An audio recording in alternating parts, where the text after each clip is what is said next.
رحماء بینہم یؤثرون علی انفسہم، یہ ایک دوسرے کو اپنی جان کے اوپر ترجیح دیتے ہیں۔ یہ ایسے ہیں، جنگ کا موقع بن گیا ہے، اللہ کے پاک پیغمبر محمد الرسول اللہ صلی اللہ تعالیٰ علیہ وسلم کے 3 صحابی ہیں، میدان کرزار کے اندر زخمی ہیں۔ اس وقت ابتدائے اسلام کا وقت ہے، ابھی عورتیں میدان جنگ کے اندر خدمت کیا کرتی تھیں، مرہم پٹی کیا کرتی تھیں، فوجیوں کو سپاہیوں کو پانی پلایا کرتی تھیں۔ 3 صحابی ہیں، وقفے پہ پڑے ہیں، زخمی حالت کے اندر ہیں۔ ایک عورت مسلمان پانی کا مشکیزہ لے کے آ گئی، جب پہلے صحابی کے پاس پہنچی ہے، وہ کہتا ہے بہن مجھے ضرورت نہیں ہے۔ وہ آگے فاصلے پہ میرا دوسرا بھائی زخموں کی حالت میں ہے، بڑا پیاسا ہے، اس کی حالت ایسی ہے کہ اس کے اوپر کہیں موت کا وقت نہ آ جائے، پہلے پانی اسے پلا۔ جو ہی اس کے پاس پہنچتی ہے، وہ کہتا ہے نہیں، وہ آگے فاصلے پہ میرا تیسرا بھائی پڑا ہے، اسے پانی پلا دے۔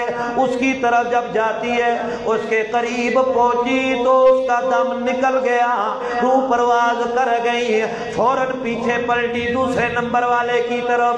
جو ہی اس کے قریب آتی ہے پانی پلانے کے لیے، دیکھا کہ اس کی روح بھی پرواز کر چکی تھی، پھر دوڑتی ہوئی پیچھے پہلے نمبر والے کی طرف آئی۔ قریب پہنچ کے جو دیکھا تو اس کی روح بھی پرواز کر چکی ہیں۔ تینوں نے قربانی دے دی ہے، تینوں نے جان کا نذرانہ پیش کر دیا۔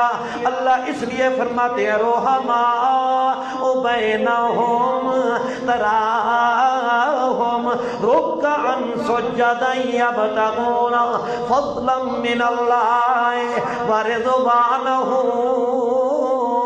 میرے پیغمبر کے جو صحابہ ہوتے ہیں، یبتغون فضلا من اللہ، وہ اللہ کا فضل تلاش کرتے ہیں، ورضوانا، اور اللہ کی رضا مندی بھی تلاش کرتے ہیں۔ ان کا ہر وقت خیال یہ ہوتا ہے اللہ راضی ہو جائے، اللہ راضی ہو جائے۔ اللہ فرماتے ہیں رضی اللہ عنہم ورضوا عنہ، اللہ ان سے راضی ہو گیا ہے، وہ اللہ سے راضی ہو گئے ہیں۔ اللہ تو کیوں راضی ہو گیا ہے؟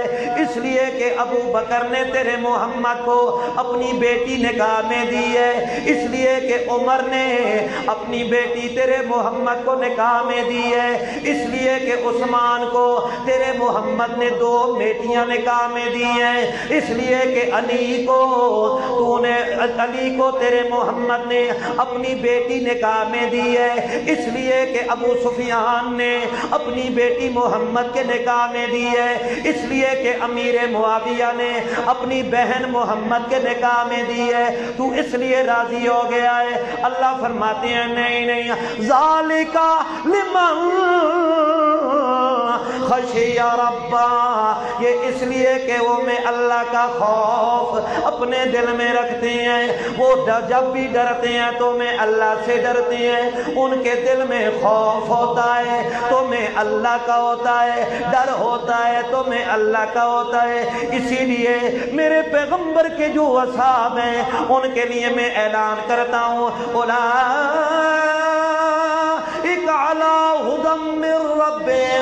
یہ میرے پیغمبر کے صحابہ وہ لوگ ہیں، ہدایت کے گھوڑے نیچے ہیں، یہ ہدایت کے گھوڑوں کے اوپر سوار ہیں۔ اولئک علی ھدی من ربہم واولئک ھم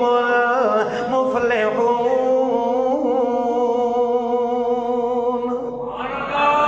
میں اللہ روز قیامت کے ان کی کامیابی کا بھی اعلان کرتا ہوں، یہ قیامت میں بھی کامیاب ہیں، دنیا میں بھی کامیاب ہیں، آخرت میں بھی کامیاب ہے۔ لہذا جو ان سے بغض رکھے گا، جو ان سے نفرت رکھے گا، جو ان سے عداوت رکھے گا، وہ دنیا میں بھی ناکام ہے، آخرت میں بھی